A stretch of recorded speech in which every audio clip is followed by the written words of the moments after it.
ایک بہت ہی اہم پوائنٹ آپ سمجھ سکتے ہیں۔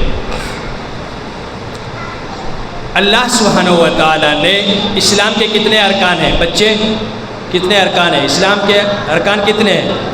ایک کیا ہے؟ لا الہ الا اللہ۔ دوسرا کیا ہے؟ نماز۔ 5 ارکان ہیں جی۔ سب سے پہلے شہادت اللہ الہ الا اللہ، دوسرا ہے اقام الصلاۃ، تیسرا ہے ایتاء الزکاۃ، چوتھا ہے صوم رمضان، اور 5واں حج بیت اللہ من استطاع الیہ سبیلا۔ ان 5 میں یہ چیز پائی جاتی ہے جس کا ہم ذکر کرنے جا رہے ہیں۔ کیا چیز پائی جاتی ہے؟ آثار ہیں۔ ان عبادتوں کا مقصد کیا ہے؟ اللہ نے ہمیں حکم کیوں دیا؟ روزہ رکھوا کے ہمیں بھوکے تڑپانا چاہتا ہے، اور جب ہم بھوکے رہتے ہیں تو اللہ کو خوشی ملتی ہے۔ کیوں بھوکے رہنے بولا؟ 5 ٹائم ہم مسجد میں آئیں اور یہاں سر جھکائیں، اللہ کو کیا ملتا ہے؟ ایسا حکم دیا ہی کیوں؟ کیا فائدہ ہے؟ اللہ کو کوئی فائدہ نہیں ہے، بلکہ فائدہ ہمیں ہے۔ جیسے اللہ تعالیٰ نے ہمارے جسم کے لیے بہت ساری چیزیں بنائی ہیں۔ سنترا کھاؤ گے تو تمہارے جسم کو یہ انرجی ملے گی، اگر تم انگور کھاؤ گے یہ چیز ملے گی۔ انگور کو بنایا ہی اسی لیے تاکہ انسانی جسم کے اندر کچھ مادے ایسے ہیں ان میں ضروری ہے اس کے زندہ رہنے کے لیے کہ اس چیز کو وہ کھائے۔ گاڑی بغیر پیٹرول اور پانی کے نہیں چلے گی۔ انسان بھی زندہ رہنے کے لیے کافی ساری چیزوں کو کھاتا ہے، اور اس کھانے سے وہ چیزیں اس کے باڈی کو پہنچتی ہیں، اور اس کی وجہ سے وہ تر و تازہ رہتا ہے۔ اور اسی وجہ سے کھانے پینے میں جب گڑبڑی ہوتی ہے تو اس کا جسم بیمار ہونے لگتا ہے۔ کیوں بیمار ہوتا ہے؟ کھانے پینے میں گڑبڑی کی وجہ سے۔ تو ایسے ہی اللہ تبارک و تعالیٰ نے، یہ تو باڈی ہے، باڈی اگر صرف پانی پی کے کوئی جینا چاہے جی نہیں سکتا، صرف چاول کھا کے اگر عمر گزارنا چاہے نہیں گزار سکتا، کیونکہ باقی کی جو چیزیں ہیں اس کے جسم میں کمی پڑ جائے گی اور اس کا زندہ رہنا مشکل ہو جائے گا۔ اسے کئی ساری چیزیں کھانی پڑیں گی، ان میں جو پروٹین ہے، ان میں جو غذائیات ہے، ان میں جو چیزیں ہیں اس کے جسم کے لیے بہت ضروری ہیں، اسے کھانا پڑے گا۔ اگر نہیں کھائے گا تو کیپسول اور ٹیبلٹ اور انجیکشن کے ذریعے وہ چیزیں ڈالنی پڑے گی، تب وہ زندہ رہ سکتا ہے، اور وہی چیزیں ڈالی جاتی ہیں کیپسول اور انجیکشن کے ذریعے سے۔ تو یہ تو باڈی کے لیے ہے۔ باڈی جب بیمار ہوا یا کچھ بھی ہوا تو اس کو پھلوں سے، جوس سے یا انجیکشن سے، دواؤں سے ہم نے باڈی کو ریکور کر لیا۔ لیکن آتما جو بیمار ہوئی، آتما، اسے ہم نے وہ چیزیں نہیں کھلائی جو چیزیں اس کے کھانے کے لیے ضروری ہیں۔ اگر اسے ہم نہیں کھلائیں گے تو آتما بھی باڈی کی طرح سے بیمار ہوگی، ہمارا نفس، ہماری روح بیمار ہوگی، اور پھر ایک دن آئے گا کہ وہ مر جائے گی۔ اور جب وہ مر جائے گی، اللہ کے رسول صلی اللہ علیہ وسلم فرماتے ہیں لا يعرف معروفا ولا ينکر منکرا، اس دن اس کے اندر سے بھلائی اور برائی کا فرق ختم ہو جائے گا۔ کسی نے شراب پی لیا، ٹھیک ہے، نہیں پیا ٹھیک ہے، نماز پڑھا ٹھیک ہے، نہیں پڑھا ٹھیک ہے، کوئی فرق نہیں پڑتا ہے اس کو۔ لا يعرف معروفا ولا ينکر منکرا، نہ بھلائی کے کسی کام سے اسے خوشی ہوتی ہے، نہ برائی سے اسے کوئی تکلیف ہوتی ہے، دونوں چیزیں اس کے لیے برابر ہو جاتی ہیں۔ یہی مطلب ہے کہ اس کی آتما مر چکی ہے، اس کی روح مر چکی ہے، اسے جو غذا ملنی چاہیے اس نے دیا نہیں، اور جب بیمار ہوئی آتما تو اس نے انجیکشن اور کیپسول کے ذریعے وہ پروٹین، وہ غذائیات اور وہ ساری چیزیں جو ملنی چاہیے اس نے ڈالا نہیں۔ اللہ تبارک و تعالیٰ نے باڈی کے لیے سنترے، انگور، سیب اور یہ وہ چیزیں رکھا ہے، اس سے پروٹین حاصل کرتا ہے جسم اور زندہ رہتا ہے۔ لیکن آتما کے لیے 5 چیزیں ہیں، 5 چیزیں ہیں، اللہ تبارک و تعالیٰ نے بڑے اہم انداز میں 5 چیزوں کا ذکر کیا، اور باقی بہت ساری چیزیں ہیں، لیکن ان 5 چیزوں کے بغیر آتما مر جائے گی۔ یہ چیزیں اس کی خوراک ہے، کھانا پانی ہے۔ شہادت ان لا الہ الا اللہ واقام الصلاۃ وایتاء الزکاۃ وصوم رمضان وحج بیت اللہ من استطاع الیہ سبیلا۔ جب تک شہادہ لا الہ الا اللہ، اللہ کے سوا کوئی حقیقی معبود نہیں، اس کی گواہی نہیں دے گا، تب تک اس کی آتما بیمار رہے گی، اسے سکون نہیں ملے گا، چین نہیں ملے گا۔ جس دن اسے مان لے گا، اللہ تبارک و تعالیٰ کو مان لے گا، اس کی وحدانیت کا قائل ہو جائے گا، اس دن اسے سکون مل جائے گا۔ باڈی اگر بیمار بھی ہے وہ سکون میں ہے، آرام سے ہے، کیونکہ آتما سکون میں ہے۔ اور یہ اللہ تبارک و تعالیٰ کہتا ہے الا بذکر اللہ تطمئن القلوب، اللہ کے ذکر میں دلوں کو طمانینت ہے، سکون ہے، اطمینان ہے۔ شراب میں نہیں، الکوہل اور وسکی میں آتما کو شانتی نہیں ہے۔ آتما کی شانتی چاہیے سگریٹ میں نہیں ہے۔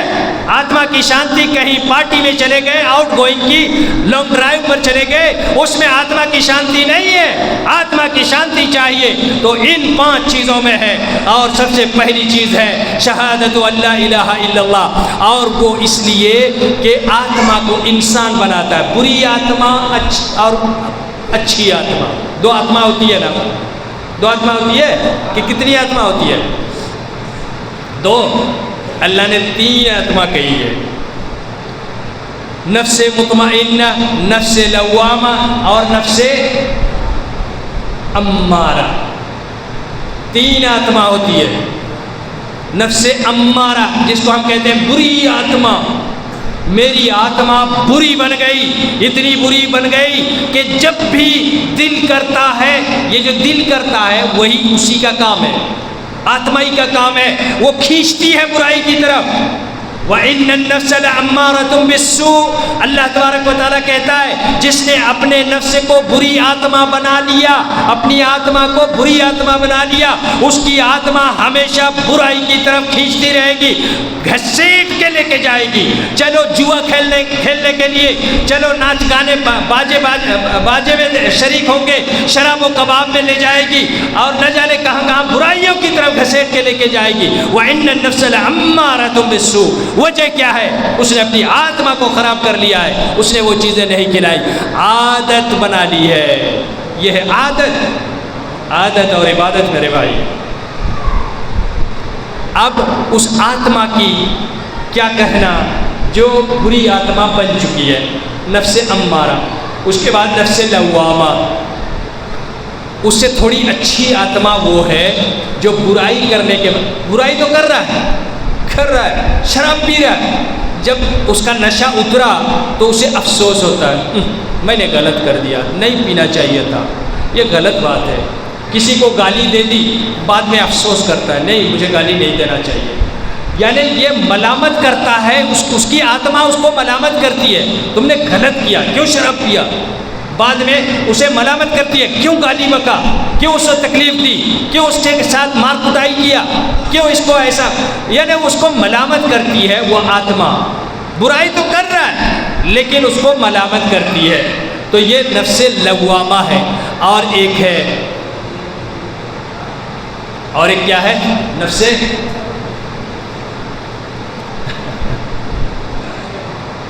مطمئنہ، نفس مطمئنہ، یہ کون ہے؟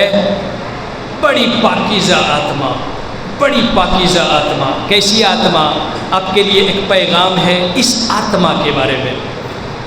یہ جو پاکیزہ آتما ہے اللہ کے ذکر سے معمور ہے، یہ 5 چیزیں اس کے اندر فل 100% اس کے اندر موجود ہے، اور دیگر اذکار میں بھی وہ بالکل 100% بالکل فل ہے۔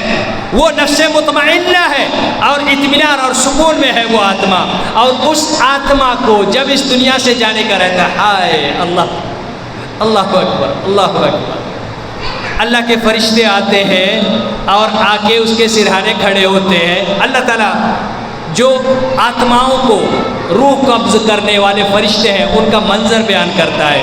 فرشتے آتے ہیں بری آتما والے کے پاس اور وہاں کھڑے ہو کے وہ کھینچ کے نکالتے ہیں اس کی آتما کو.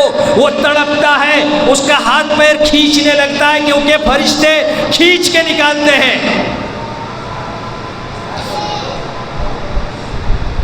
اس کی آتما کو کھینچ کے نکال رہے ہوتے ہیں, اس لیے وہ تڑپ رہا ہوتا ہے, ہاتھ پیر کھینچتا ہے, بڑی پریشانیوں میں ہوتا ہے.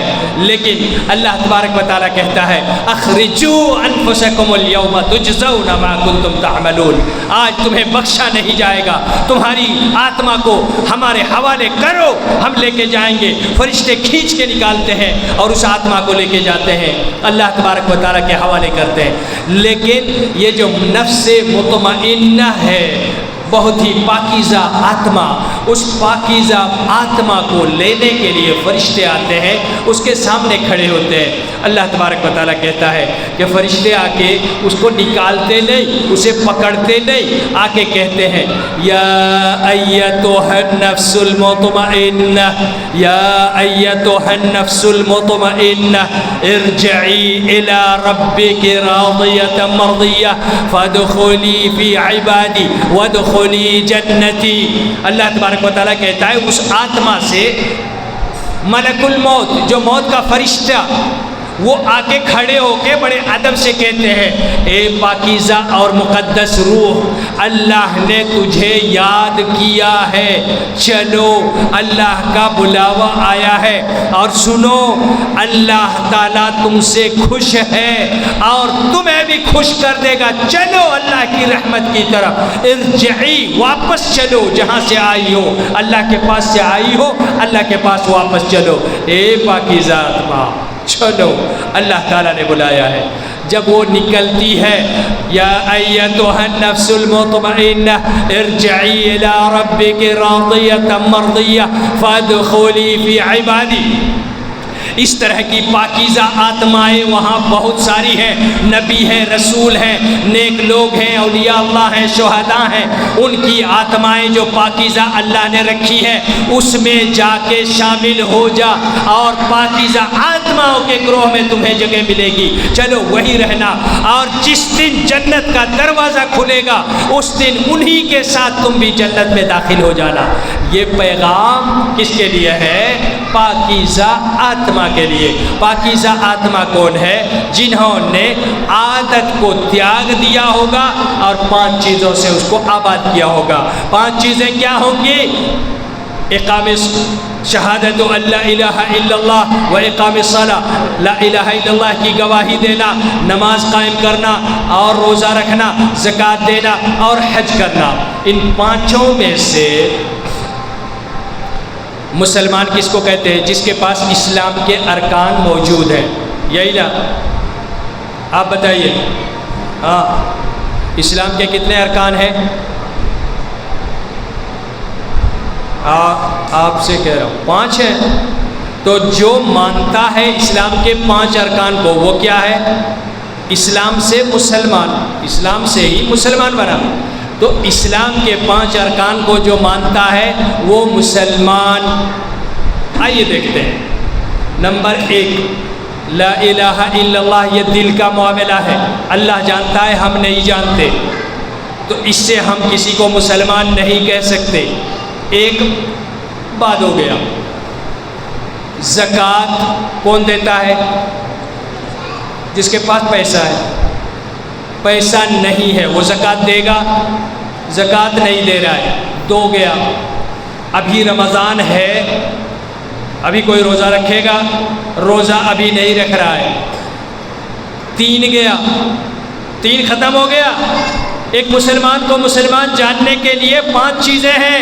لا الہ الا اللہ دل کا معاملہ ہے, یا اللہ ہی بہتر جانتا ہے دل سے کہہ رہا ہے کہ زبان سے کہہ رہا ہے, اس لیے ہم نہیں کہہ سکتے. دوسرا, زکوٰۃ نہیں دے رہا ہے کیونکہ پیسہ نہیں ہے. روزہ اس لیے نہیں رکھ رہا ہے کہ ابھی رمضان کا مہینہ نہیں ہے. 3 ختم ہو گیا, باقی 2 بچے. حج ہے نا ایک, پیسہ زکوٰۃ کے لیے پیسہ نہیں ہے تو حج کے لیے کیسے جائے گا؟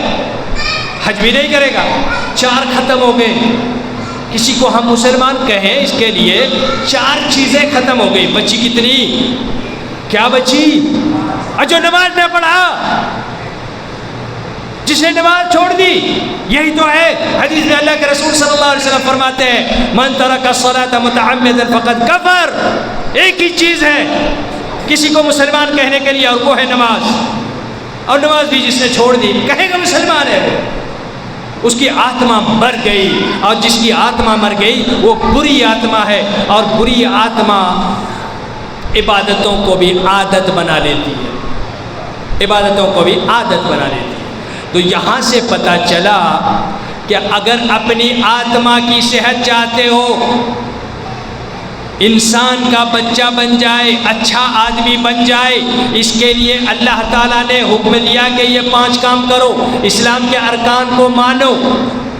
اسلام کے ارکان کو ماننا ہے اگر اپنی خیر اور سلامتی. یہ آتما کی غذا ہے، آتما اور روح کی غذا ہے، اس کے بغیر آتما مر جائے گی. تو اس لیے اللہ تعالیٰ نے عبادت کرنے کا حکم دیا. اب آئیے یہاں ہم جانتے ہیں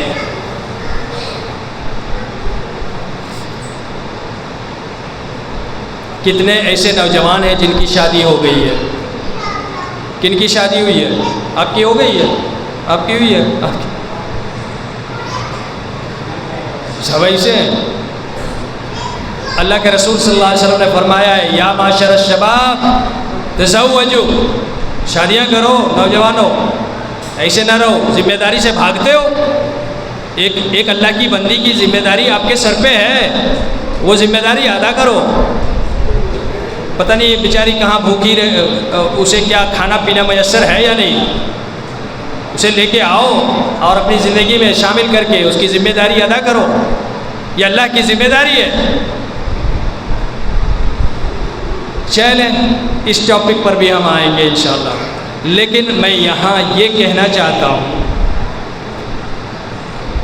ایک انسان یعنی عادت اگر بن جائے تو ہوتا کیا ہے؟ اللہ تبارک و تعالی نماز میں یہ کہتا ہے، نماز میں ان الصلاۃ تنہا عن الفحشاء والمنکر، نماز بے حیائیوں سے روکے گی، گندگیوں سے روکے گی اور گناہوں سے روکے گی.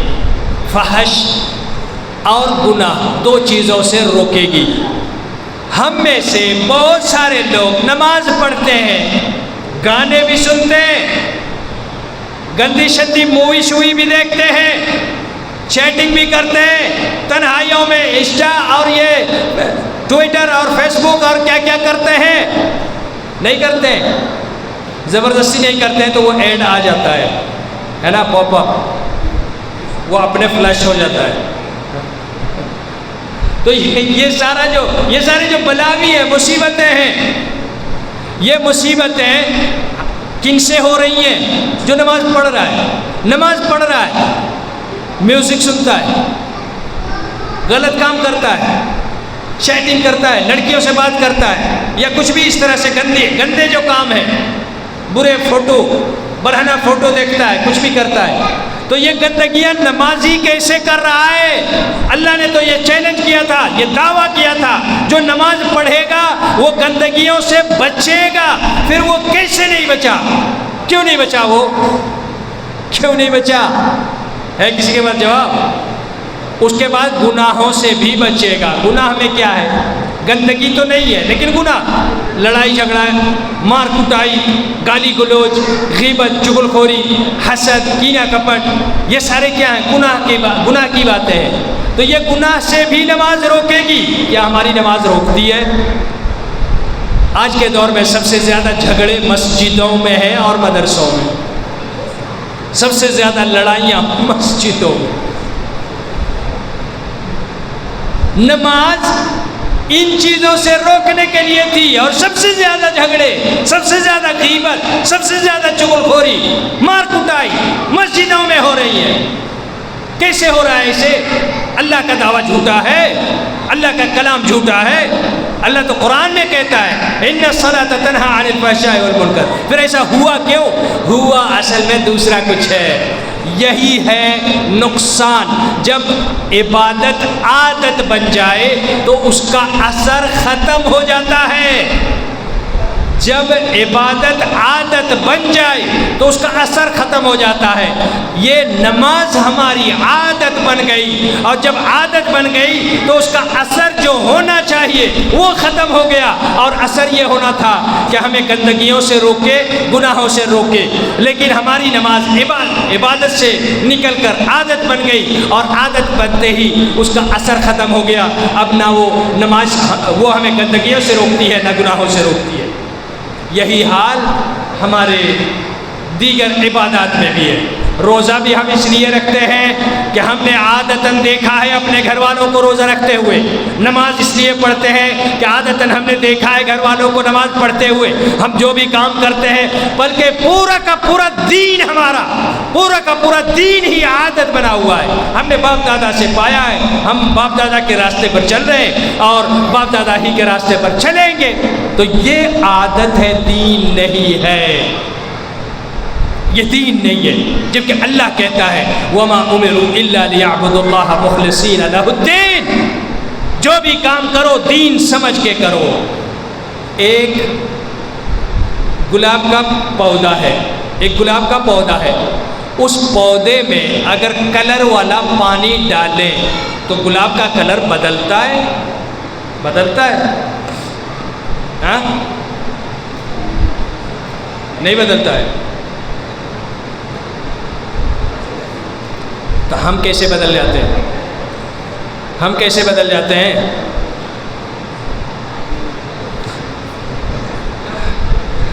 اللہ تبارک و تعالیٰ کا جو رنگ ہے بڑا چوکھا رنگ ہے.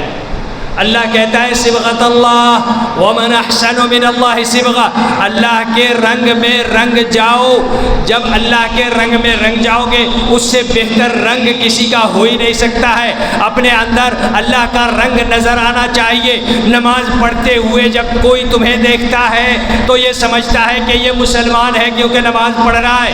روزہ رکھتے ہوئے دیکھتا ہے تو سمجھتا ہے کہ یہ روزہ دار ہے یعنی مسلمان ہے. جب تم کھیتوں میں ہو، ہل چلا رہے ہو، تو ہل چلاتے ہوئے بھی تمہیں دیکھ کر، تمہارے طور طریقے کو دیکھ کر ایک انسان کو سمجھ آنا چاہیے کہ یہ مسلمان ہے، اس کے ہل چلانے کا طریقہ ایسا ہے.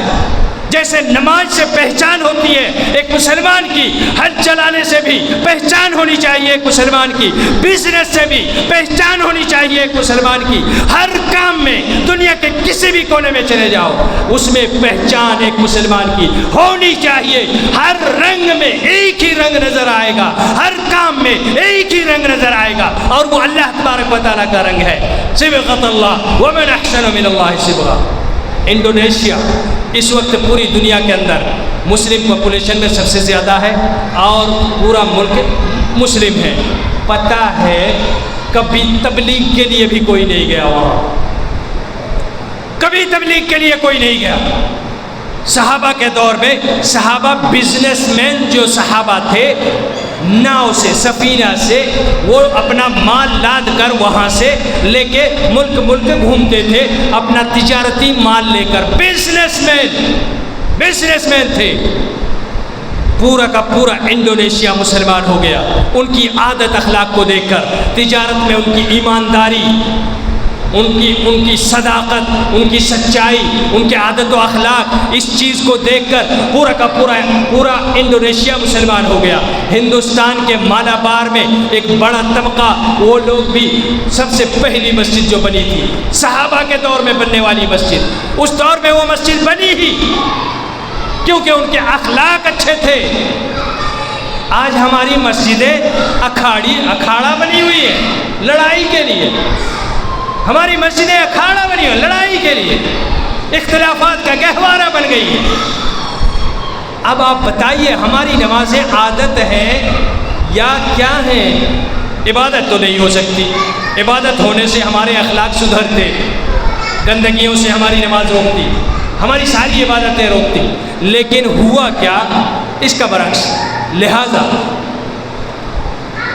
یہ ماننا پڑے گا کہ ایک انسان کو، ایک مسلمان کو جیسے نماز پڑھتے ہوئے مسلمان سمجھا جاتا ہے، اس کے طریقے سے کھانا کھا رہا ہے تو بھی دیکھ کے سمجھا جا سکتا ہے یہ مسلمان ہے. اس کا طریقہ دین اسلام والا ہے، رنگ اللہ کا ہے.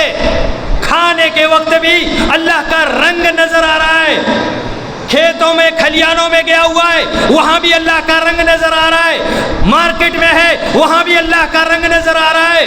بزنس میں ہے, وہاں بھی اللہ کا رنگ نظر آ رہا ہے. مسلمان کسی بھی جگہ ہے, حتیٰ کہ اگر پارلیمنٹ میں ہے, وہاں بھی نظر آنا چاہیے. یہ نہیں کہ وہاں کھڑے ہو کے اذان دو تبھی مسلمان ہو. ایک انسان اپنے اخلاق سے, کیریکٹر سے, اپنی بہت ساری ایسی چیزیں, اللہ تبارک و تعالیٰ کا اس کے اندر رنگ ہونا چاہیے, اس رنگ سے پہچانا جانا چاہیے.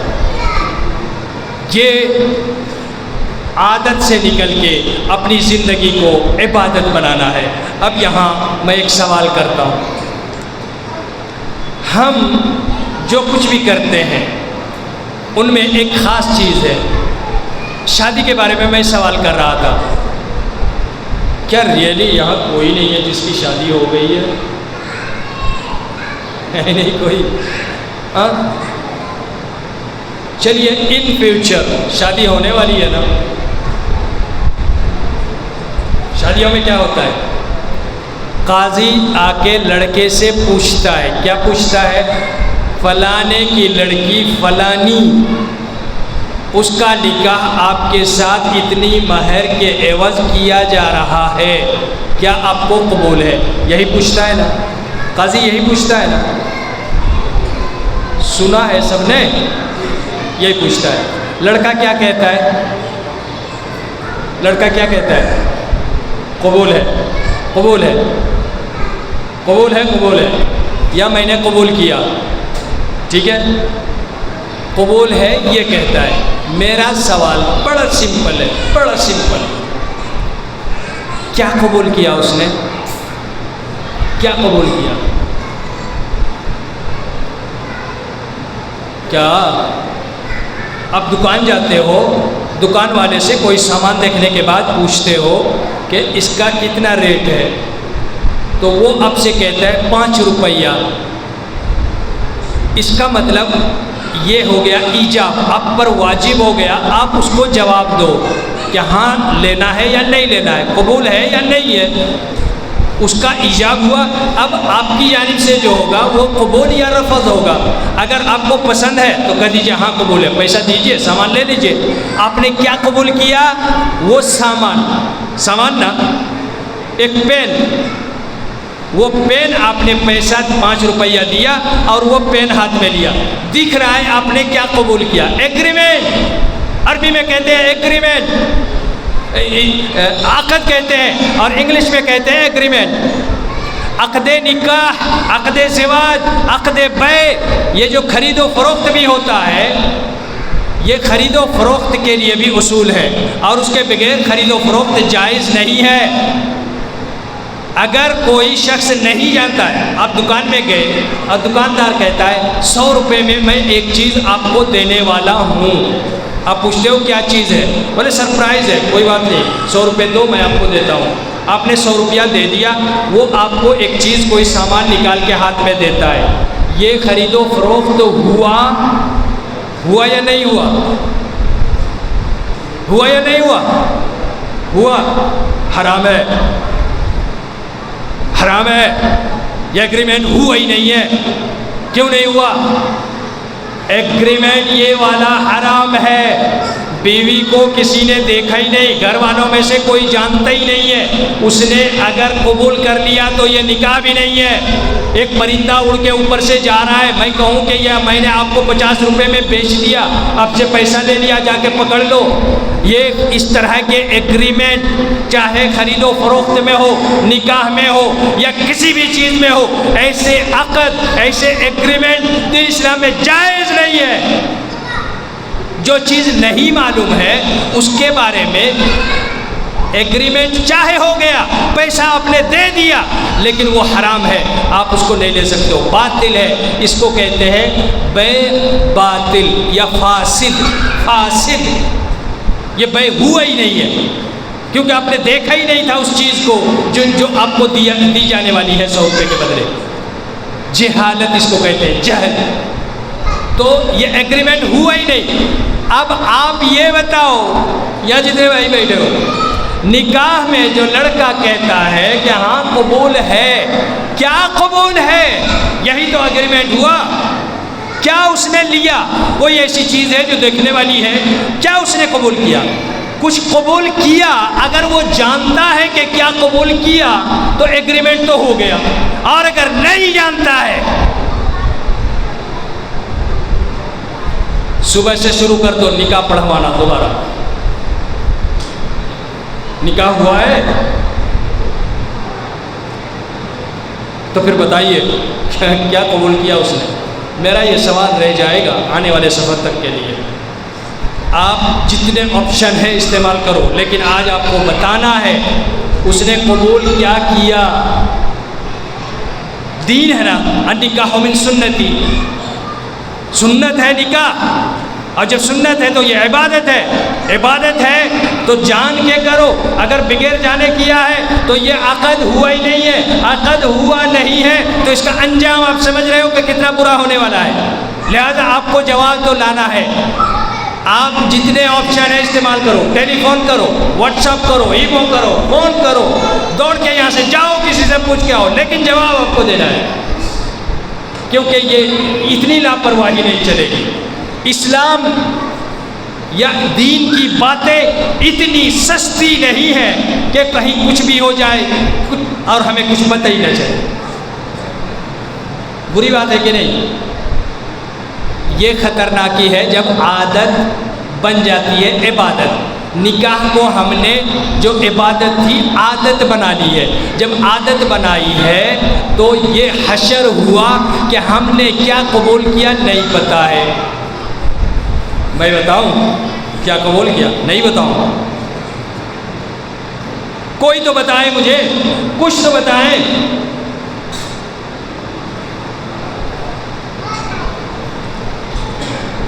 نہیں بتائیں. بچے کیا قبول کرتا ہے؟ دلہا جب کہتا ہے ہاں میں نے قبول کیا، کیا قبول کیا؟ جی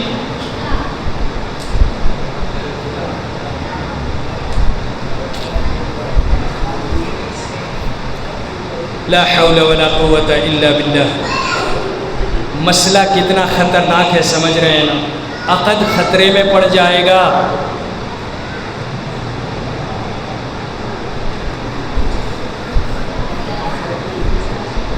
النکاح من سنتی، اللہ کے رسول صلی اللہ علیہ وسلم نے فرمایا نکاح میری سنت ہے. جب یہ سنت ہے، اس سنت کو ادا کرنے کے لیے ہمارا بچہ پورے خاندان کی ناک کٹوا دیتا ہے اور گھر سے کسی لڑکی کو لے کے بھاگ جاتا ہے.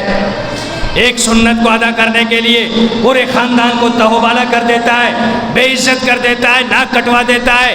ایک سنت، اور کتنے فرائض اس سے چھوٹ رہے ہیں. ان فرضوں پر اس کی کوئی نظر نہیں ہے، واجبات پر نظر نہیں ہے. ایک سنت کو ادا کرنے کے لیے اپنا ولی لڑکا ہوتا ہے، ماں باپ کو اگنور کر کے کسی لڑکی کو لے کے بھاگ گیا. کیوں ایسا کرتا ہے؟ خاص طور سے اگر وہ غیر مسلم لڑکی ہے. میرے بھائی، مسلم ہو یا غیر مسلم ہو، لڑکی لڑکی ہوتی ہے. غیر مسلم ہی صحیح، اس کے ماں باپ کے دل پر کیا گزرتی ہے سمجھ رہے ہو؟ سوچتے ہو کتنی اسے تکلیف ہوتی ہے؟ اور اگر مسلم ہے تو اسے بھی تکلیف ہوتی ہے، غیر مسلم ہے اسے بھی تکلیف ہوتی ہے. اس تکلیف کو تم سوچ بھی نہیں سکتے. ٹھیک ہے، تمہیں اگر کوئی لڑکی پسند ہے، اللہ تبارک و تعالیٰ اسے برا نہیں کہتا. اگر تمہیں پسند ہے، اللہ کہتا ہے کہ اپنے گھر والوں کو بھیجو اور رشتے کی بات کرو. وَلَكِنْ لَا تُوَعِدُوهُنَّ سِرًّا، پرومس نہیں فلاں جگہ ملیں گے.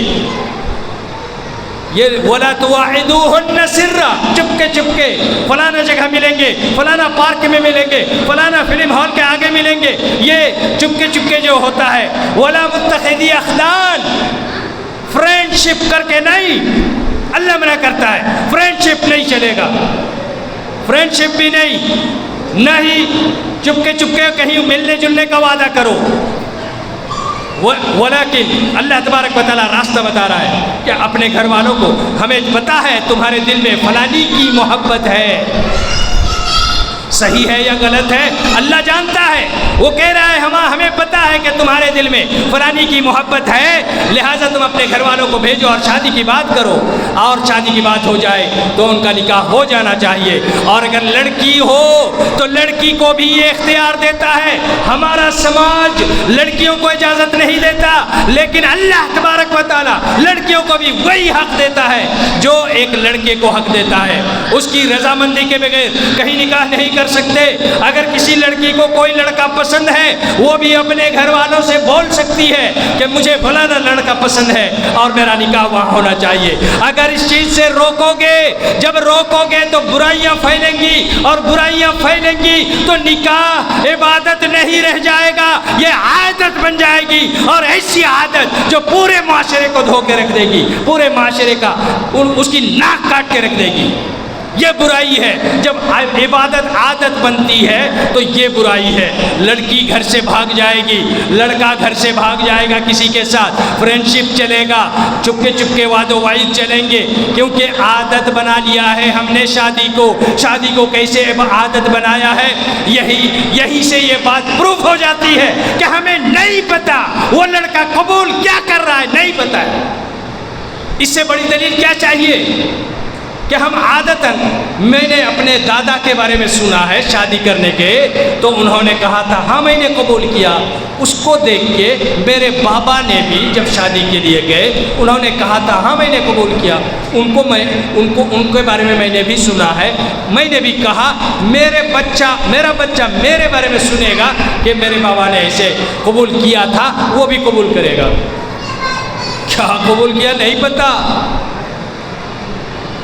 یہ تماشا ہے، عبادت نہیں ہے، تماشا ہے یہ. اور ایسے تماشے جب ہوں گے تو یہ پنجہ بن کے چھپے گا امت کے چہرے پر، اور چھپ رہا ہے ہر روز کہیں نہ کہیں کوئی نہ کوئی اس طرح کے واقعات اور حادثات جو پوری بے راہ روی کی دلیلیں ہیں. کیوں ایسا ہو رہا ہے؟ کیونکہ ہم دین کو صرف ایک محض تماشا سمجھ رہے ہیں. دین کو سمجھنے کی کوشش نہیں کی، نہ ہی عبادتوں کو سمجھنے کی کوشش کی ہے. ایک باپ ہے، اگر باپ کے لیے کوئی کام کرو، جو شادی شدہ لوگ ہیں انہیں پتہ ہوگا، کتنی بھی بچنے کی کوشش کرو، اگر صرف فون کر کے سسرال میں خبر خیریت ہی پوچھ لیا، ماں باپ چڑ جاتے ہیں، تانے مارنے لگتے ہیں. بیٹا بڑا ہو گیا ہے، اب تو یہ سسرال کا ہی ہو گیا، اس کے لیے ساس سسر ہی اہم ہے، ہماری کیا حیثیت رہ گئی. تانے مارتے ہیں. وجہ کیا ہے؟ انہیں بھی یہ سوچنا ہوگا اللہ تبارک و تعالیٰ کے ساتھ وہی کیا جا رہا ہے جو اس واقعہ میں ہو رہا ہے.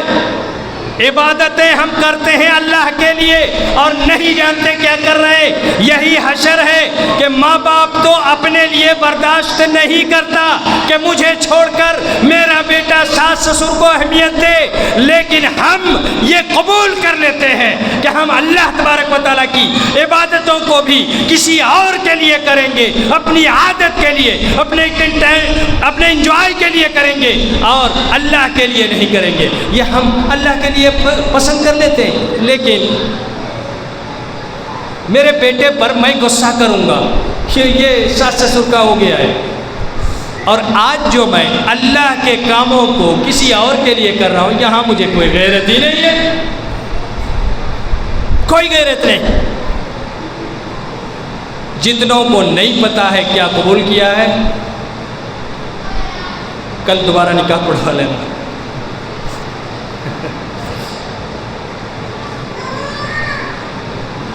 میرے بھائیوں، جب ایک دلہا کہتا ہے میں نے قبول کیا، دیکھیں عادت کیسے بنتی ہے. عبادت کو کیسے ہم عادت بناتے ہیں، اسی کی مثال ہے یہ. ایک دلہا جب وہ کہتا ہے میں نے قبول کیا، فرسٹ میں سب سے پہلے 3 چیزیں ہیں جو وہ قبول کر رہا ہے: روٹی، کپڑا اور مکان. کتنے ہوئے؟ روٹی، کپڑا اور مکان. وہ کہہ رہا ہے ہاں میں نے قبول کیا، اس لڑکی کو زندگی بھر کھلانے پلانے کی ذمہ داری میں نے قبول کی. اس لڑکی کو زندگی بھر پہنانے اڑھانے یا جو بھی اس کی زندگی میں علاج وغیرہ کے خرچ آئیں گے ہر خرچ کو اٹھانے کی ذمہ داری میں نے قبول کی۔ تیسرا، اس لڑکی کے لیے کو رہنے کے لیے چھت یا جگہ دوں گا، میں رہنے کے لیے میں جگہ دوں گا، تو یہ ذمہ داری میں نے قبول کی۔ یہ 3 ہو گئی اور 2 ذمہ داریاں اس سے اور جڑ جاتی ہیں، اور یہ ذمہ داری اللہ تبارک و تعالیٰ 7 آسمانوں کے اوپر عرش سے یہ ذمہ داری عائد کرتا ہے، اور یہ ہمارے سنویدھان کے اندر بنیادی مول دھاراؤں میں یہ موجود ہے۔ بلکہ 3 چیزیں ہیں۔ نمبر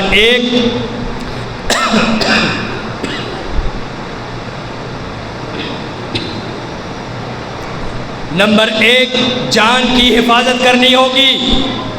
باپ کے گھر سے اٹھا کے لے کے جا رہے ہو، یہ مرنا نہیں چاہیے کسی سبب سے، جو فطری موت ہے، نیچرل جو موت ہے وہ تو موت ہے، لیکن کسی وجہ سے یہ خود کو مارے یا زہر پی لے یا تم اسے جلا کے مارو یا سلنڈر پھٹ جائے وہاں اسے مار ڈالو، چھت کے اوپر لے جاؤ وہاں سے ڈھکیل دو، یا یہ بھوک ہڑتال کرے، اسٹرائک کرے، تو تم مجھے میک اپ کے سامان لا کے نہیں دیتے ہو اس لیے وہ بھوک ہڑتال کرے، بھوک سے وہ مر جائے۔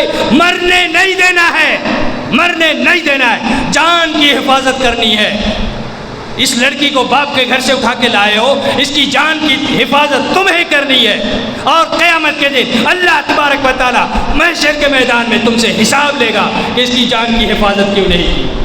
اگر وہ بیمار تھی، علاج کرنا ہے، علاج نہ کرنے سے اگر وہ مر گئی، قیامت کے دن اللہ تعالیٰ مرڈر کی حیثیت سے تمہارے گریبان پکڑے گا اور پوچھے گا میری بندی کا مرڈر تم نے کیوں کیا؟ ذمہ داری نہیں لاتے باپ کے گھر سے، اس کا باپ علاج کر لیتا، تم نے علاج کیوں نہیں کیا، اور یہ مر کیسے گئی تمہارے ہاتھوں؟ جان کی حفاظت کرنی ہے۔ نمبر 2، اس کی عزت کی حفاظت کرنی ہے، عزت و آبرو کی۔ گھر سے باہر نکالتے ہو کام کے لیے، نوکری میں جاؤ، ادھر جاؤ، کھیتوں میں جاؤ کام کرنے، دکان میں بیٹھو تھوڑی دیر، یہ جو نکال دیتے ہو گھروں سے، کوئی اگر بری نظر سے دیکھتا ہے عزت کی حفاظت تمہاری ہے، کوئی اگر چھیڑ چھاڑ کرتا ہے عزت کی حفاظت تمہاری ہے، تم نے قبول کیا ہے۔ جب قاضی نے قبول کروایا، باپ کے سامنے تم نے قبول کیا تھا کہ تمہاری پوری زندگی عزت کی رکھوالی، پاسبانی، چوکیداری میں کروں گا، عزت کی حفاظت تمہیں کرنی ہے۔ نمبر 3، جو تیسری چیز ہے وہ اس کے مال کی حفاظت۔ اس کے پاس اگر پیسہ ہے اس کی حفاظت کرنی ہے، کھا پی نہیں جانا ہے، اڑا نہیں دینا ہے، اور پیسوں میں مہر کا پیسہ بھی ہے۔ اللہ تبارک و تعالیٰ کہتا ہے وَآتُوا النِّسَاءَ صَدُقَاتِهِنَّ نِحْلَةً، عورتوں کو جو تم نے مہر میں دیا ہے، لکھوایا ہے، وہ مہر کا پیسہ تمہیں دینا ہے۔ ایک قلم تم نے خریدا 10 روپیہ دے کے، آج اگر وہ پیسہ نہیں دے سکے، ادھار لے کے چلے گئے کسی وجہ سے، چلو کوئی بات نہیں، مہر میں تو ادھاری نہیں چلتی ہے، لیکن چلو کوئی بات نہیں، اگر بعد میں نہیں دیا تو وہ بیوی حلال ہوئی کیسے؟ معافیا مانگو گے؟ وہ تو مجبوری ہے اس کی، مجبور کر کے معافیا مانگو گے، جیسے بیٹیوں کو مجبور کیا جاتا ہے۔ اگر باپ کی جائیداد میں حصہ چاہیے تو دوبارہ ہمارا گھر بھول جانا، بھائی تمہارا مر گیا، اگر حصہ لیتی ہو جائیداد میں تو دوبارہ ہمارے یہاں قدم نہیں رکھنا، ڈرا کے ان کو محروم کر دیا جاتا ہے۔ یہی حال یہاں بھی ہے، ڈرا کے تم اس سے مہر کے پیسے معاف کروا لینا چاہتے ہو، حلال نہیں ہوگی۔ اللہ کے رسول صلی اللہ علیہ وسلم نے فرمایا کہ مہر کے پیسے کی وجہ سے ایک اجنبی لڑکی تمہارے لیے حلال ہو گئی ہے، حلال ہونے کی وجہ ہی وہ مہر کا پیسہ ہے۔ وہ پیسہ یا اور بھی بزنس اگر کر رہی ہے، بزنس وومین ہے کوئی اور وہ بزنس کرتی ہے، اس کے بزنس کی، اس کے پیسے کی حفاظت بھی مرد کی ہے۔ تو یہ تین ذمہ داریاں، جان کی حفاظت، عزت کی حفاظت اور پھر مال کی حفاظت۔ اور پہلے کی 3 چیزیں روٹی، کپڑا، مکان، رہنے کے لیے جگہ دینا ہے اور اس کے پورے زندگی کے اخراجات کی ذمہ داری لینی ہے اور پھر اسے کھانے پینے کے لیے پوری زندگی کی گارنٹی دینی ہے. یہ ساری 6 چیزیں وہ قبول کرتا ہے جب وہ کہتا ہے ہاں میں نے قبول کیا. اگر اب یہاں سوال ہے، یہ جو کھانے پینے کی چیزیں ہیں، اگر کسی دن تم کام نہ کر سکو، بیمار ہو جاؤ، تمہارا ٹوٹو گھر میں رکا رہے لیکن بخار کی وجہ سے نہیں لے جا سکے، پیسے کی کمائی نہیں ہوئی، ایک روز بھوکے رہ لینا، لیکن خبردار اللہ کی اس بندی کے منہ میں ایک لقمہ بھی حرام کرنے والا نہیں رکھنا، حرام کرنے والا نہیں رکھنا. اگر رکھو گے تو تمہاری جو اولاد ہوگی وہ اولاد کبھی بھی اچھی اولاد نہیں ہوگی، تمہاری بھی ناک کاٹے گی. ایک وقت بھوکے رکھ لو، 2 وقت بھوکے رکھ لو، 3 وقت بھوکے رکھ لو، لیکن حرام کا لقمہ منہ میں نہیں جانا چاہیے. لیکن ذمہ داری تمہاری ہے کھلانے پلانے کی. اگر بیوی کو وسکی کی عادت ہے چپکے لا کے دو، کوئی بری عادت ہے بیڑی سگریٹ کی لا کے دیتے ہو، گٹکا پان وغیرہ کیا کیا ہوتا ہے وہ سب لا کے دیتے ہو، اگر یہ سب کرتے ہو اللہ تبارک و تعالیٰ حساب لینے والا ہے. کیا کھا رہی ہے، کیا کھلا رہے ہو، یا بھوکی رکھتے ہو، یا جو کچھ بھی کر رہے ہو، قیامت کے دن اللہ تبارک و تعالیٰ حساب لینے والا ہے. کیونکہ نکاح عبادت ہے اور عبادت تم نے انجام دی ہے، گرچہ تم اپنے اناڑی پن کی وجہ سے اسے سمجھ نہیں پائے اور ذمہ داری کو تم نے بھلا دیا ہے. لیکن قیامت کے دن پوچھے گا اللہ تبارک و تعالیٰ. کسی کی بیوی اگر بیوڑی تھی، اگر وہ نشے میں نشہ باز تھی تو کیسے ہوئی، اگر وہ بار ڈانسر تھی کیسے ہوئی، اگر وہ چھوٹے چھوٹے کپڑے پہن کے ادھر ادھر جاتی تھی، پہنانے اڑھانے کی ذمہ داری تمہاری تھی. کیسے یہ نکل گئی گھر سے چھوٹے کپڑے پہن کے، بکنی پہن کے، کیسے بیچ میں گھوم رہی ہے سمندر کنارے اور ندی نالے کے کنارے، یہ کیسے چھوٹے کپڑے، گھر سے باہر نکل کیسے رہی ہے چھوٹے کپڑوں میں. یہ ذمہ داری تو تم نے لی تھی، تمہارے اس کے باپ نے تمہارے اوپر بھروسہ کیا اور تمہارے ہاتھ میں دیا ہے. عبادت کر رہے تھے وہ بھی یہی سمجھ رہا تھا، اسے کیا پتا کہ تمہیں پتہ ہی نہیں کہ قبول کیا کر رہے ہو. دوسرے نمبر پر کیا تھا؟ پہنانا اڑھانا. بڑی ذمہ داری کی بات ہے. گھر میں کچھ بھی پہناؤ، گھر میں کچھ بھی پہناؤ، لیکن گھر سے باہر جائے عطر نہیں، پرفیوم نہیں، چھوٹے کپڑے نہیں، زیب و زینت نہیں. زیب و زینت یہ اس لڑکی کی ذمہ داری ہے اپنے شوہر کے لیے. میک اپ لا کے دیتے ہو، کبھی میک اپ لا کے دیتے ہو، دیا کرو. میک اپ اللہ کے رسول صلی اللہ علیہ وسلم کے لیے حضرت عائشہ رضی اللہ تعالیٰ عنہ زیب و زینت کیا کرتی تھی، اور یہ منع نہیں ہے. زیب و زینت کرنا اس سے محبت بڑھتی ہے. یہ آپ کا حق ہے کہ آپ کی بیوی آپ کے لیے زیب و زینت کرے، لیکن وہ اپنے پیسے سے نہیں کرے گی، خرچہ آپ کو دینا ہے. جیسے کپڑے اس کے لیے لاؤ گے، میک اپ کے سامان بھی اس کے لیے لاؤ گے، چوڑیاں، بالیاں، ہار یا سنگار کے جو کچھ بھی جولری وغیرہ لاؤ گے، یہ آپ کی ذمہ داری ہے، وہ اپنے پیسے سے نہیں لائے گی، یہ آپ کی ذمہ داری ہے، آپ نے قبول کیا. عبادت ہے، عبادت ہے، مذاق نہیں کر سکتے ہو عبادت کے ساتھ. اور پھر رہنے کے لیے جگہ دینا. یہاں کے بچے باہر جاتے ہیں کام کرنے کے لیے، باہر جاتے ہیں کام کرنے کے لیے، باہر جاتے ہو، اگر چنئی جاتے ہو، کیرلا جاتے ہو، مدراس جاتے ہو، بامبے جاتے ہو، پنجاب جاتے ہو، حیدرآباد جاتے ہو، جاؤ. لیکن جانے سے پہلے ایک بات یاد رکھو، 2 ہی آپشن ہے تمہارے پاس، صرف 2 آپشن ہے. یا تو مناسب گھر اور جگہ دے کے جاؤ، بیوی کو جگہ دے کے جاؤ، تم نے قبول کیا ہے، اس کے باپ کو بھروسہ دلایا ہے، ہاں میں نے قبول کیا، اس کے رہنے کے لیے زندگی بھر جگہ میری ذمہ داری، میں نے یہ ذمہ داری قبول کی، اور اس قبول کرنے کی وجہ سے اس کے باپ نے تمہارے اوپر بھروسہ کیا اور تمہارے ہاتھ میں اس کا، اپنی بیٹی کا ہاتھ دے دیا. آج چھوڑ کے جا رہے ہو، کہاں چھوڑ کے جا رہے ہو؟ کس کے گھر میں چھوڑ کے جا رہے ہو؟ چھوڑ کے نہیں جا سکتے، مناسب جگہ دو، گھر دو، گھر دے کے جاؤ، یہ ایک پہلا آپشن ہے۔ اور اگر گھر نہیں دے سکتے، مناسب رہنے کی جگہ نہیں دے سکتے، اپنے ساتھ لے کر جاؤ، ساتھ لے کے جاؤ، جہاں بھی جاؤ اپنے ساتھ رکھو۔ عبادت ہے، شادی عبادت ہے۔ اور جب ہم نے شادی کو عادت بنا لیا،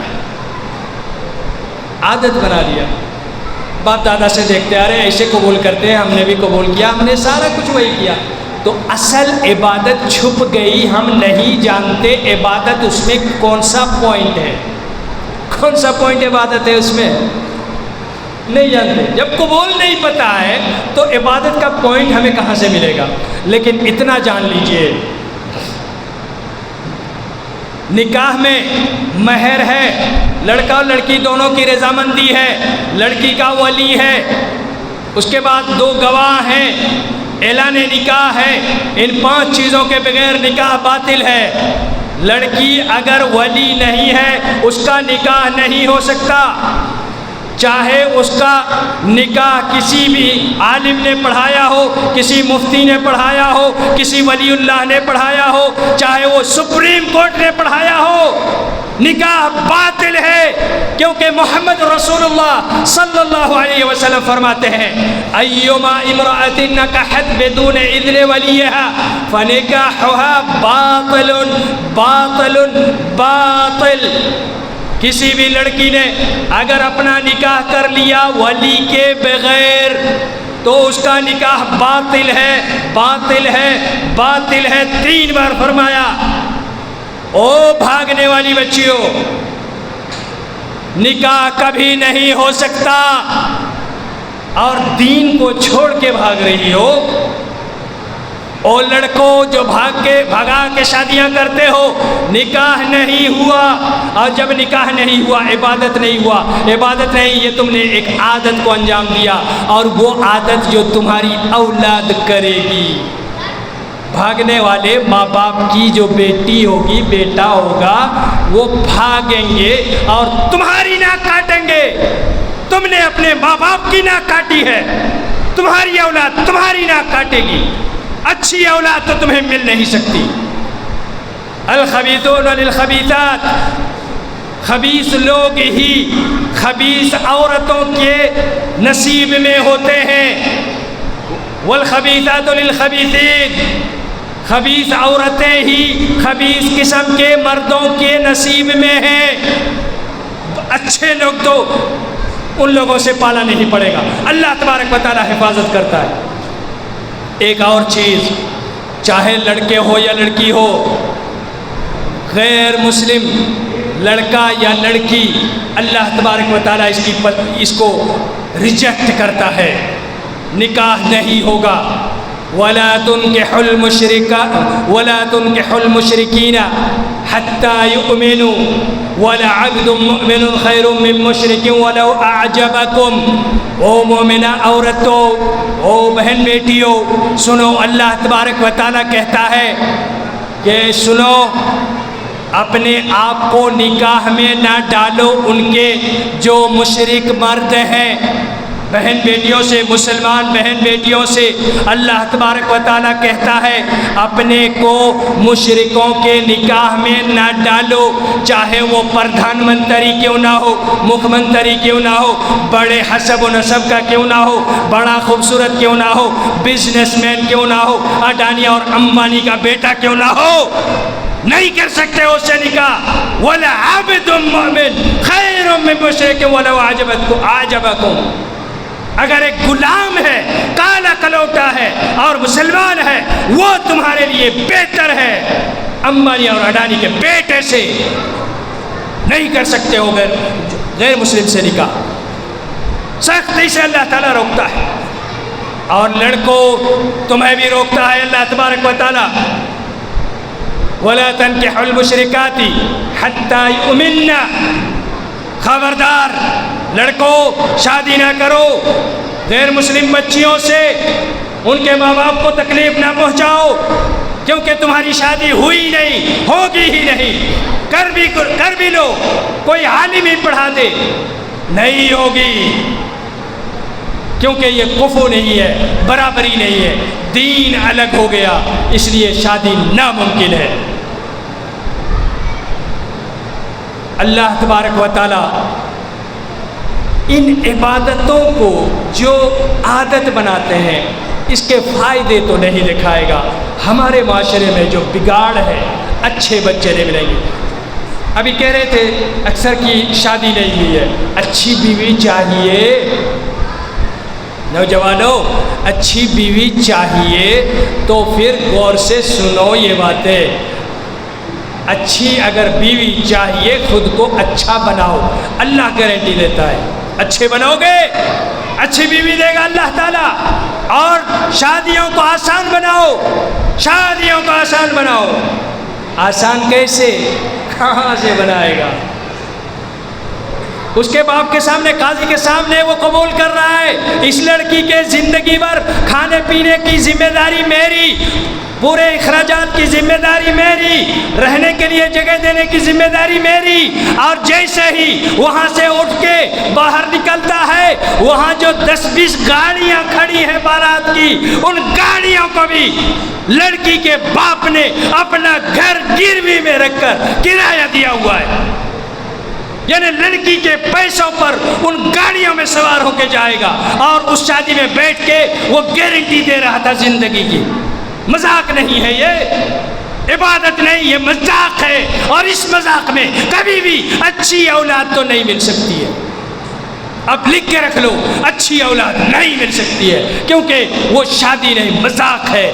اور عبادت کو جب مذاق کوئی بنا لیتا ہے اللہ تبارک و تعالیٰ سزا ضرور دیتا ہے۔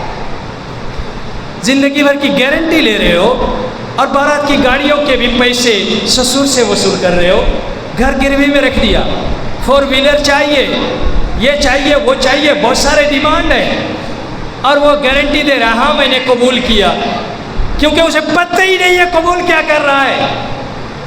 اگر اسے پتہ چل جائے تو وہ لیتے ہوئے شرم آئے گا، لیکن نہیں جانتا ہے کہ وہ قبول کیا کر رہا ہے۔ یہی ہے عبادت کا، شادی جیسی عبادت کا عادت بن جانا۔ جب عادت بن گئی تو ہم نہیں جانتے کہ ایجاب و قبول کیا ہے، مہر کیا ہے، قضا کیا ہے، ان ساری چیزوں کو ہم نہیں جانتے، ولی وغیرہ نہیں جانتے۔ جو جانتے ہیں وہ ہے بارات، اور بارات آئی کہاں سے، کہاں سے، 150-200 بارات لے کے آئے گا، اور اپنے بھروسے پر کبھی کوئی نہیں لیتا۔ ڈیمانڈ ہوتا ہے بکرا کٹنا چاہیے، بکرا بریانی، باپ کی جاگیر ہے، بھیک مانگو راستے پر، روڈ پر جا کے بھیک مانگو اور کھلاؤ اور کھاؤ۔ لڑکی والوں سے کیوں ڈیمانڈ کرتے ہو؟ انٹرنیشنل فقیر ہے، بیکاری ہے وہ انسان جو لڑکی سے مانگ کے اپنے مہمان بارات میں جو لے کے آئے ہو تمہارے مہمان ہیں، لڑکی والے کیوں کھلائے ان سے؟ بارات اسلام نے نہیں کہا ہے، بارات کوئی چیز نہیں ہے اسلام میں۔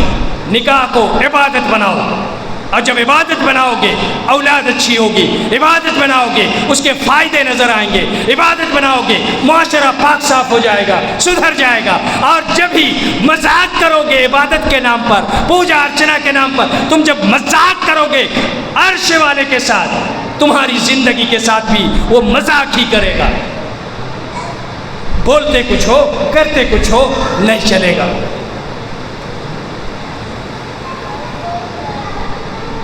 باتیں بہت ساری تھیں اور بہت ساری میں نے کہی بھی۔ اب آپ کو سمجھ میں آیا جب عبادت عادت بن جاتی ہے کتنا خطرناک ہے۔ صرف یہ نہیں کہ مذاق ہے اللہ کے ساتھ، اللہ میں عبادت کر رہا ہوں، نکاح جیسی عبادت کر رہا ہوں اور مذاق کر رہا ہوں، تماشا کر رہا ہوں۔ اللہ میں نماز پڑھ رہا ہوں، تیری عبادت کر رہا ہوں، مذاق کر رہا ہوں، نماز کے ساتھ مذاق کر رہا ہوں، روزے کے ساتھ مذاق کر رہا ہوں، حج زکوٰۃ کے ساتھ مذاق کر رہا ہوں، اسی لیے اس کا فائدہ نظر نہیں آیا، میرے اندر کوئی بدلاؤ نہیں آیا، عبادت کے بعد میرے اخلاق میں، میرے دین میں، میرے انتظام میں کوئی تبدیلی نہیں آئی۔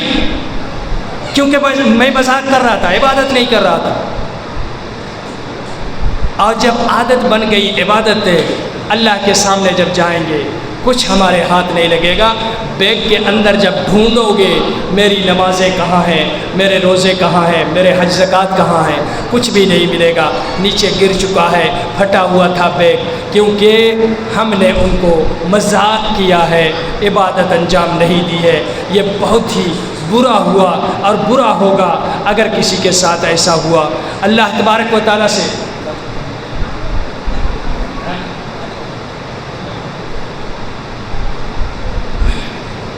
اس میں ایک اہم ترین جز یہ ہے کہ ہمیں اس کا اور کیا نقصان ہے۔ دنیا میں تو نقصان ہوا کہ ہمیں اس کا فائدہ نہیں ہوا، آخرت میں نقصان ہوا کہ وہ عبادتیں اللہ تک جائیں گی ہی نہیں، تو ہمیں نجات کیسے ملے گی؟ سب سے بڑا دھوکہ جو ہوگا، سب سے بڑا دھوکہ وہ کیا ہوگا؟ اللہ تبارک و تعالیٰ اپنے سامنے اجر دینے کا وعدہ کرے گا، آ جاؤ تم تو زندگی بھر نماز پڑھتے تھے، روزہ رکھتے تھے، عبادتیں کرتے تھے، لیکن ان عبادتوں کی کیا قدر جسے ہم نے عادت بنا لیا ہے، ان کو بلائے گا اور ان کے ساتھ وہی دھوکہ کرے گا۔ اللہ تبارک و تعالیٰ کہتا ہے کہ ہم انہیں نور دیں گے۔ عرصات یوم القیامہ، قیامت کے دن محشر کے میدان میں سورج 1 میل دور ہوگا اور آگ برسا رہا ہوگا، زمین تپ رہی ہوگی اور کتنی گرمی ہوگی، اس کا احساس آپ اس کو سوچ سکتے ہیں۔ اتنی گرمیوں میں سورج 1 میل دور، روشنی بھی ہوگی، گرمی بھی ہوگی، دھوپ بھی ہوگی۔ ایسے وقت میں اللہ تبارک و تعالیٰ اندھیری چھا دے گا، تاریکی، بالکل اندھیرا چھا جائے گا، ہاتھ کو ہاتھ سجھائی نہیں دے گا، اتنا اندھیرا۔ یہ جو اندھیرا ہو جائے گا، کیوں؟ تاکہ اللہ سبحانہ و تعالیٰ عبادت کرنے والوں کو نور دے، نور تقسیم کیا جائے گا۔ تو کسی کو نور دیا جائے گا، پورے اس سے بڑا دیا جائے گا، جتنا بڑا آدمی ہوگا اس سے زیادہ، جو اس سے کم عبادت والا ہوگا اس سے کم، اس سے کم، اس سے کم، اسی طرح سے جو سب سے کم عبادتوں والا ہوگا اس کو جو روشنی دی جائے گی وہ ایک جگنو کی طرح سے ہوگی، چھوٹی سی۔ کیوں دیا جائے گا؟ یہ ٹارچ کی طرح سے کسی کو ملے گا، کسی کو ویپر کی طرح سے، کسی کو ٹیوب لائٹ کی طرح سے روشنی دی جائے گی۔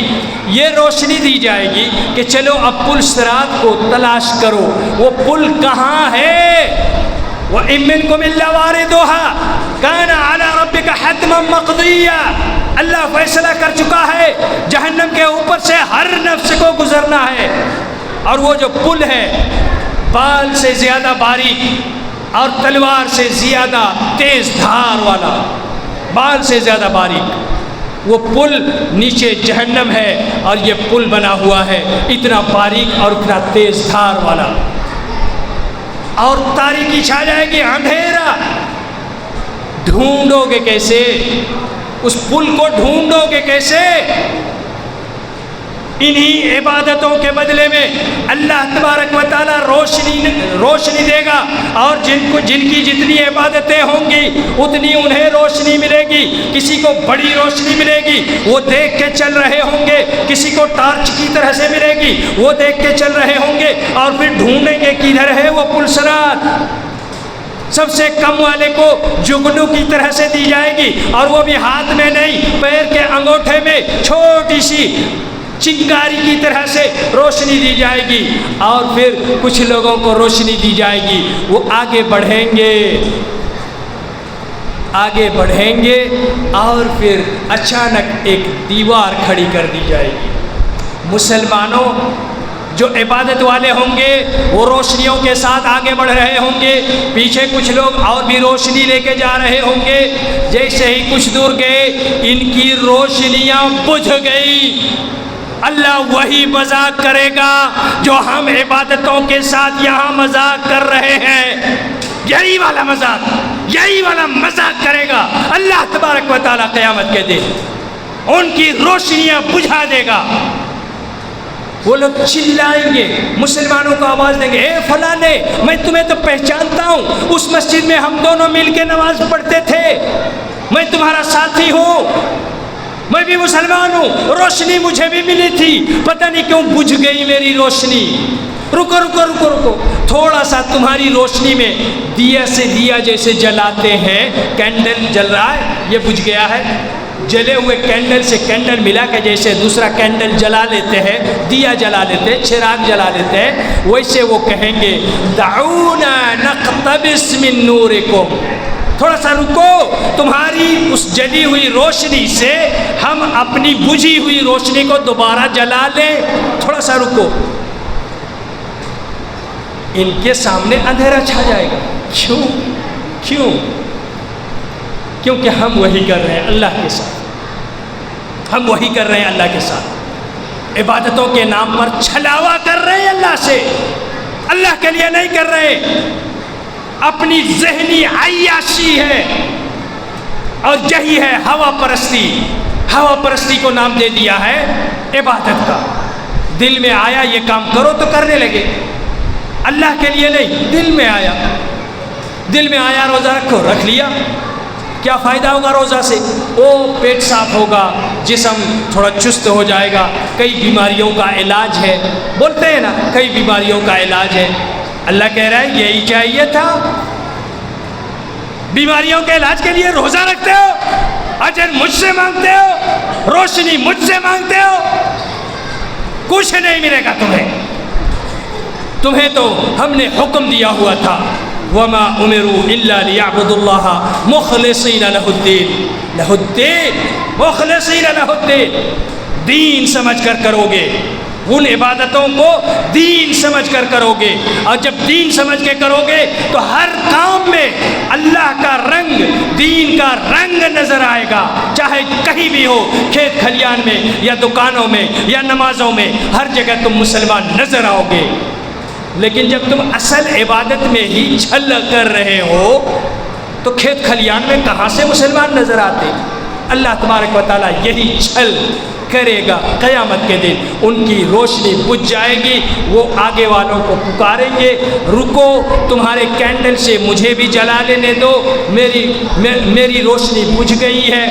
اتنے میں وَضُرِبَ بَيْنَهُمْ حِجَابٌ، پردہ، ایک دیوار ڈال دی جائے گی، اللہ تبارک و تعالیٰ دیوار ڈال دے گا، وہ لوگ آگے نکل گئے، یہ لوگ یہاں رک گئے، نہ ان کے پاس روشنی ہے نہ آگے جانے کے لیے راستہ ہے، یہ یہاں رک گئے۔ وہ لوگ چلائیں گے کہ ہم بھی مسلمان تھے، ہم بھی عبادت کرنے والے تھے، لیکن اللہ تبارک و تعالیٰ کچھ نہیں سنے گا، وہی چھل کرنے کے بعد یہ رہ جائیں گے، وہ آگے جائیں گے اور وہ صراط سے آگے نکلنے کی کوشش کریں گے، اور پھر ان کے لیے کامیابی ہوگی، لیکن برا ہوگا ان کے لیے جو لوگ عبادتوں میں چھل کرتے ہیں، دکھاوا کرتے ہیں، اور اللہ کے ساتھ اللہ سبحانہ و تعالیٰ کے ساتھ مذاق کرتے ہیں، عبادتوں کے ساتھ تماشا کرتے ہیں، ایسے لوگوں کے ساتھ برا ہوگا، ان کی عبادتوں کی کوئی قیمت نہیں ہوگی۔ یہی اللہ تبارک و تعالیٰ کہتا ہے فَلَا نُقِيمُ لَهُمْ يَوْمَ الْقِيَامَةِ وَزْنًا، اللہ تبارک و تعالیٰ ایک کوڑی کی بھی وزن نہیں دے گا، ان کے نماز روزے، ان کے شادی بیاہ، ان کے جتنی بھی عبادتیں انہوں نے کی تھی، ان عبادتوں کو ایک کوڑی کی بھی قیمت نہیں دے گا۔ فَلَا نُقِيمُ لَهُمْ يَوْمَ الْقِيَامَةِ وَزْنًا، کوئی وزن نہیں، ایک کوڑی کی بھی وزن نہیں، کوئی قیمت نہیں، کوئی معاوضہ نہیں، کوئی اجر نہیں۔